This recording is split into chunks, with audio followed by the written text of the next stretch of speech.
Hello, I am Al Freeman, Director of Schools for the Missouri District LCMS, and I am joined today by Bill Cochran, former Director of Lutheran Schools nationally, former ed exec, former principal, and served in many different roles, many different areas. And we are blessed to have Bill present today on 10 signs of a healthy school board. Bill has done board training many different places for many different schools, organizations, and really you name it. Bill is an expert in many areas, and we're very blessed today to have him speak with us about healthy school boards, which therefore make healthy Lutheran schools, right? So I will turn it over to Bill, and he will lead you through 10 signs of a healthy school board. We developed the Lutheran School of Excellence materials. One of those sections was on governance. When was that? That was well, when I was director of schools, probably in the middle 2000s, maybe around 2005 or 6, 7. Excellent document. Multiple areas from governance, curriculum, leadership. It still is out there, and I find it still incredibly valuable for schools to take a look at. When we talked about board governance, there have become, well, if you're doing board governance right, there's 2 types. One is the Carver policy-based governance model, which some of our schools are using, and I'll be doing some sharing on that in a later presentation. But the other one is a basic school board where you set policy. So out of that, developed several presentations. One of them was 10 signs of a healthy school board.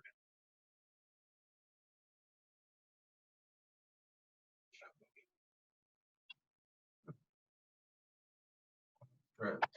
There we go. Okay. First one is linkage to ownership. And connection in terms of mission and purpose between the school and the owning body of the congregation. Communications between the school board and other congregations entities are essential to this area's success. More important, however, is owning the fundamental responsibility of defining the mission of the school, which will in turn drive the board's sense of accountability to the owning body. For example, the mission statement will articulate what the school does, why it does it, and to whom it serves. Defining organizational distinctiveness presents compelling reasons for individual and corporate support for the school. Of course, the most fundamental linkage in a Christian school operation is the board's relationship and communication with Almighty God, Father, Son, and Holy Spirit. Now, there are questions after each section that you could talk about with your board. I won't go through all of those as we go through this, but just an example. Does our school board act in the best interest of the owning organization and or its mission statement? And you would talk about that if you went through this with your board. So governance, leading the school through the development policies, not day-to-day administration. And what we find so often when we visit school boards is that they have not been trained in what is a policy. So a lot of them are involved in the day-to-day administration of the school, which is really what the job of the principal is.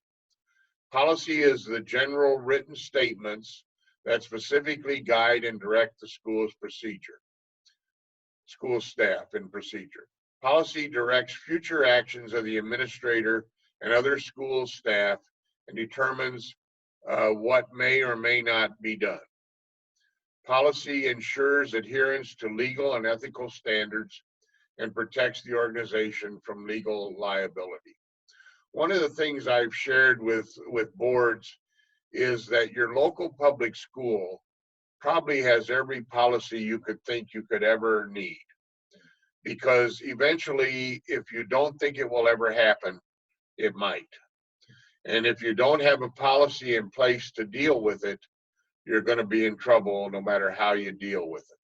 But if you have a policy in place, then, and you publish that policy, and you've asked your parents when they enroll their kids each year, if they sign off on that they read the policies and agree to follow them, then you're covered if you act the way that policy says. So among the most prominent and personnel policies in such areas as grievance procedures, hiring and releasing staff, and staff development. Policy also protects the staff, volunteers, and clients from harm or injury by underwriting compliance with safety, health, and labor regulations. Policy also determines, monitors, and strengthens the school's program and services. A board that acts inconsistently with its own governance documents and adopted policies is vulnerable to criticism and potentially worse. So sometimes when things come up and you have to deal with a child that did whatever, let's say a child brings a weapon to school and you don't have a policy about what to do with that, and you just arbitrarily kick the kid out. Well, that may have been what your policy said you would do, but the parent could file a grievance on that. And I'll tell you, if you go to court with some of these parents today, the court's going to look and see if you have a policy in place. So policies are very important. I would say to policy, some of the hot topic items that are out there today, I really encourage schools to go to Protecting Your Ministry, the document created by Synod to help schools with certain issues, including renting out your facilities, or what to do with topics of transgender students, or some of the other items that are prevalent in the news today. And I know when I was head of a school, we would always send our student parent handbook, our employee manual, to an attorney every year just to vet it. Is that wise to? That is wise. And when I was a principal, I would sit down with each teacher before school started and ask them if they read the policies and agree to follow them. I always had on my registration forms and re-registration forms the statement that I have read the policy manual and agree to follow it, and ask them to sign it. When I was director of schools, this is kind of what started to Protect My Ministry. We had a school call us that two male people wanted to enroll their child in a school. And the school called us not knowing what to do, because obviously they had never faced that. They didn't have a policy about it. And we turned that over to the Synod's attorney, because what the parents really, I think, were trying to do was that the school would not take the child because the two parents were probably gay, and that they could make a case out of it. Well, Synod's attorneys were very smart and said, what you do in this case is you state what your school stands for. And as a Lutheran school, we would stand for following the Bible and the statements in the Bible, and we would share that with the child. So if they agreed that we could that we would be following the Bible, they could enroll their child and we would take them. So that's what started this Protect My Ministry thing, because that was happening quite a few times. Now, back then we weren't dealing necessarily with the transgender issue, but I noticed that transgender issue is a little more prevalent today. Also, back then we had not had the issue where the bathroom issue of who can use what bathroom. So it's important in policy. This is probably a board's biggest area to deal with. And then every year when I was a principal, at each board meeting, we went through the policies, some of the policies, to see if they were still relevant to what we were dealing with. I like your line, expect the unexpected. have policy there, and many of our schools don't think about policy until something happens, and then it's too late. So write it, look at policies, look at policy manuals of other schools, and definitely go to Protecting My Ministry. Again, the public school is a good resource because they have every policy you could think of. So discipline. This is board discipline, not discipline for kids. Holding each other accountable to board membership, meeting attendance, confidentiality, and policy follow through. And I don't know if you realize it or not, but you're really only a board member when the board's in session. So you do not act as a board talking to other parents outside of the board meeting, and parents come to you and say, well, you're on the board, I want you to deal with this. And my advice always is the Matthew 18 policy is, have you talked with the person who you're having the problem with? And I adopted that early on in my principal life, and after a few weeks, I never had anybody contacting me before they had contacted the person. Some boards develop job descriptions or conduct statements for board members that set ground rules for effective cooperation. I think the school board manual that you can find on LuthEd has some guidelines for a lot of these things. There's no need to reinvent the wheel. No. So LuthEd has many resources. The policy manual for board governance has been out there for a long time and just updated in 2017. So that's a great document to go to. A successful board outlines communication and cooperation standard. It also delegates a single spokesperson for consistency. Members attend meeting or excused absences. And then you can have the questions to talk about those. The agenda, being guided in official writings with a written plan of issues for the board's consideration, and recording and or publishing the discussion actions. I've always had, when I was a principal, I've always had an agenda developed a week or so before the board meeting and sent out to the board. One school where we used the policy-based governance model, if it was not on the printed agenda, it was not discussed at the board.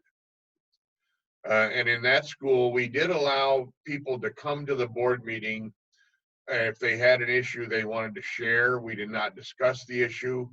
We let them share the issue and let them leave. And then we decided if that was going to be on the next agenda or not. We did not talk about it that night. I've had some questions about that from schools.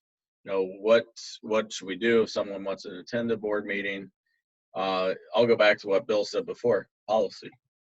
Have a policy in your student parent handbook that outlines attending board meetings and the open meeting, because you can have the open session and then many times you have to go into executive session where everyone gets cleared. And then that's a private meeting with just the board. But the written agenda ahead of time actually helps your meeting stay on task and helps you move forward. My personal feeling is that a good board meeting is about an hour and a half, because basically you're dealing with policy. If you do more than dealing with policy, you're getting into the day-to-day operation of the school, and that's really not your job. Important data, meeting minutes, and informational reports should always accompany a printed agenda. So whatever you've done in the past, if your last meeting, the minutes should be there. I always had a principal's report, and I had that written out and attached so that they could see it ahead of time. Sometimes there's an issue of whether or not teachers should be allowed to come to board meetings. I am not a fan of that, because I think it's okay for a teacher to come and for them to meet the board and see who that is. But I would rather the board do more of a outing with the staff where they get to know each other. Actually, the board's really only employee is the principal. and so the principal would be there. I always also, as a rule of thumb, we printed the board minutes and had them available for anybody that wanted to see them. I always reported to my teachers the results of the board meeting and the faculty meetings that we had following a board meeting. So it's important to let them know, but it's, they have no authority on a board if they're there anyway. Development, being accountable for the total financial support of the school operation.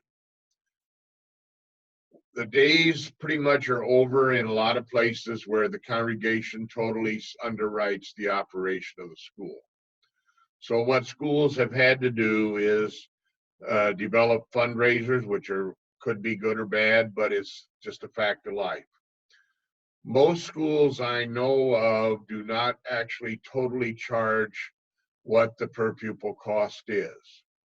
So if the per pupil cost is $7,000 and your tuition is $5,000, somewhere that additional $2,000 has to come.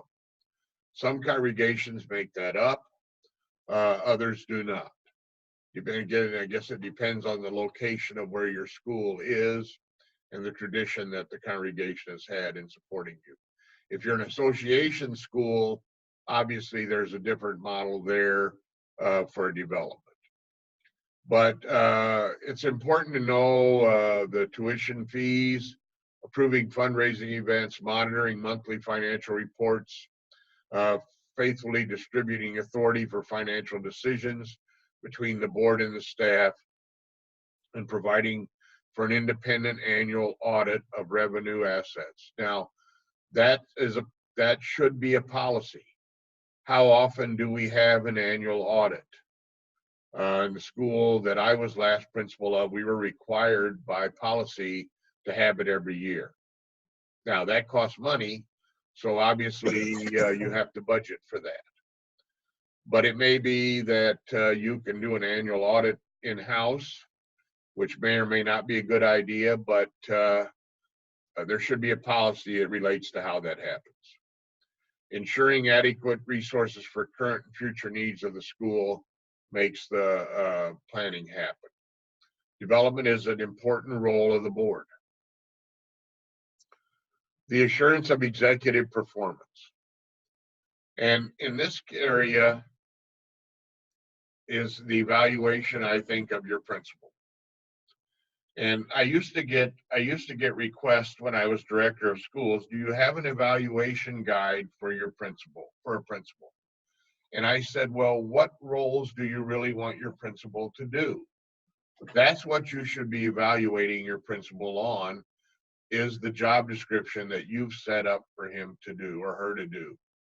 So holding the principal accountable to and establishing and maintaining procedures that are faithful to school policies. A board must be involved in the selection, compensation, support of the school administrator. A job description and meaningful evaluation are only the beginning steps. Value care for family situations, professional and personal leave, for renewal, invitations for important social functions, and compliments for all exceptional initiative are all effective means of assuring performance. And again, this is all policy related. So what are you going to do to relate to your faculty and staff as far as policy goes? You hit on a very important element there, Bill, and that is the annual review of the principal. Really, that's a priority of the board. They should annually be evaluating the principal. What I see is a lot of times that's not happening, or there's not a document that's used or agreed upon. It shouldn't be that the board says, oh, we have to evaluate our principal, so let's do that. But then, what do we use? And that should be in there. It should be in there ahead of time so the principal knows, okay, here's the playing field that I'll be evaluated on. And the principal should be involved too, in saying, here's some goals that I have for this year that will help you evaluate my performance. So that should be that relationship taking place between board and principal. And it should tie back to the job description that should be there. And that the only person the board does evaluate is the principal. And the board should not be evaluating teachers, nor should the board say, I want to see the evaluation of teachers. What they should want to know is the principal evaluating teachers, and is there anything we should be concerned about in terms of staffing? And that's all a policy thing. And I think a good principal that follows that policy will have a file with those evaluations in them, not only to protect the worker, but to protect the school if they have to deal with the worker. So there is a document out there that's a good document. It's called How to Help. Senate has it somewhere. There's some documents too, some evaluation documents in the board governance policy manual on Lutheran. And if you are looking for documents, there are several out there. What you do not want to do though as a board is say, okay, we need an evaluation document. It's April, school year ends in May. We need to evaluate the principal. Let's grab one and now use it. It's too late. You need to have it in place before the school year begins, so that you know, and again, it should be in that policy manual. Here's the document. The principal knows going into the year, this is the evaluation tool. It amazes me again, and it can create conflict in schools that the principal is not being evaluated. I saw not long ago, only 33% of, and this is private schools, not just Lutheran schools, but private schools in totality, are evaluated on an annual basis. I think it's one of those things that scares the board or makes them nervous, because you have a relationship with the principal and you see them sometimes as a friend, and I don't necessarily want to evaluate that person. The same thing with principals evaluating teachers. Sometimes it's one of those areas that they don't feel comfortable because you get to know one another so well. Well, if I say something that's maybe perceived as a negative, what does it do to that relationship? But it's a necessary process. Well, and the reason you want to evaluate anybody is to help them be better. Exactly. Yeah. So it's not a process of being mean or being negative. It's a process, just like the accreditation process, affirm what they're doing well, encourage areas for growth and improvement, and it should be a process that ultimately is beneficial for all parties involved. I think a realistic job description is very important here in the evaluation process. And one job description does not fit every school. So in other words, what I might do in South Dakota as a principal might not be anything that somebody has to do in Southern California. So it's important to have your job description before you hire your principal, but also develop that job description with the principal, because each person that you hire has certain talents. And some of the talents that a principal might need, they may not actually have as the best, so they may need to involve other people in making everything work. I think also it's okay for a board to get maybe some feedback from parents and teachers on, how they feel about things. And that also helps in the evaluation of the principal. Determine, monitor, and strengthen the program. Starting with the evaluation of current proposed programs and services. The key here is to ensure that programs and services are demonstrably consistent with the school's mission. While there is pressure to decide among competing priorities due to limited resources, financial and programmatic decisions should not be made independently. The WISE board will balance the board's responsibility to ensure quality, cost-effective programs with the staff's task to creatively invite and conduct them. Responsibility to the public. Related to the general community, its leaders, the media, and potential funding sources. Written annual reports, clearly articulated achievements, service projects, and explanations about the utilization of gifts and other revenues are all part of the process. as are the printed promotional materials, example applications, handbooks, brochure, website, so on. So the question here, does the school's walk match its talk? Capacity to envision the future. Besides the funding part of the board, strategic planning is probably one of the most important roles that a board has. Strategic planning for the short term and envisioning its mission with a 5 and 10 year, maybe a 3 to 5 to 10 year plan. Together with the school's administrator, the board is challenged to provide a vision for the school and document it for future boards. Boards must ask good questions, expect good answers, and use wise judgments. It's important here, I think, that if you're going to do a strategic planning process, to ask the question, what do we want to look like in 5 years? What do we want to look like in 10 years?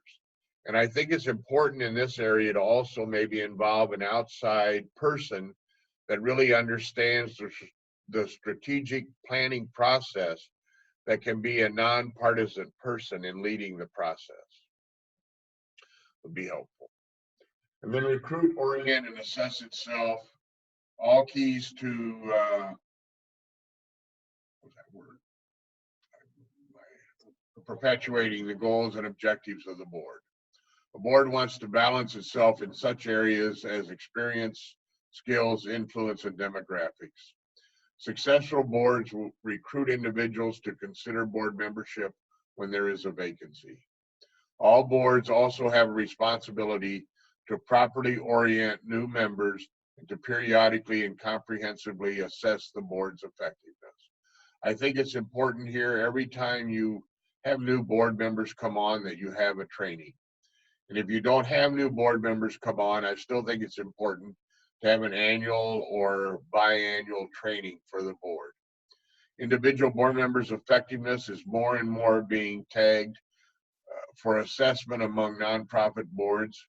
Assessment can be performed with the points outlined in this paper, as well as with the board members as individuals instrument. That's the end. I think, this slide here, successful boards recruit individuals. You want a variety of skills and representation on the board. Having a board that is homogenous, everybody's the same, it doesn't bring a lot of good ideas necessarily. It can, but you really want a good representation on the board. You don't want people coming with their own agenda on the board. You want them to keep the ministry first and foremost, not, oh, I'm getting on the board because I don't like this teacher. I'm getting on the board because I want to see this program institute in the school. You have to remember the good of the ministry as a whole, and that means putting aside your own personal feelings in terms of agenda items. And yes, making sure that board members are trained. And I always say it's nice, even if you don't have any new board members, as Bill, as you said, August typically is a great time for the board, once again, to reset itself, remind itself of the mission statement of the school, the board's role, the policies that are in place, and just what they are there to do, and how they are to behave as well. And it's also important, and you hit on this in the one slide, I always say boards, 75% of the work you do should be future oriented. Strategic planning, where are we going next year, 3 years from now, 5 years from now? I think you said it really well. What do we want the school to look like 5 years from now? And that's in totality. What I see a lot of times is living the day to day and not having, and some of this is expectations of the board to the principal. When school starts August, September, your student numbers are solidified. You should know every year we retain 80% of third grade to fourth grade. Well, what does that look like now? We have third grade set for this year. I should have somewhat of a number going into fourth grade for next year. So that should be part of that process. And I should be able to create a chart. It kind of goes back to another one of presentations, something I think is really vital and much needed for principals, and that is the Finance Academy. Right. That teaches you the process of budgeting and the numbers and retention.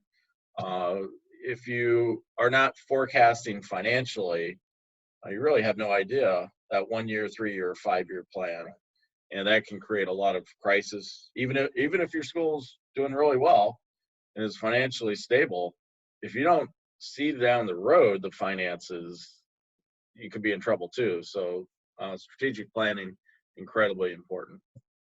That is true. And I think when you recruit people to be on the board, not all of them have to necessarily have kids in the school. If it's a congregation, I mean, there are some people that have expertises in finance, in leadership, in in building issues that would be helpful to be on your board.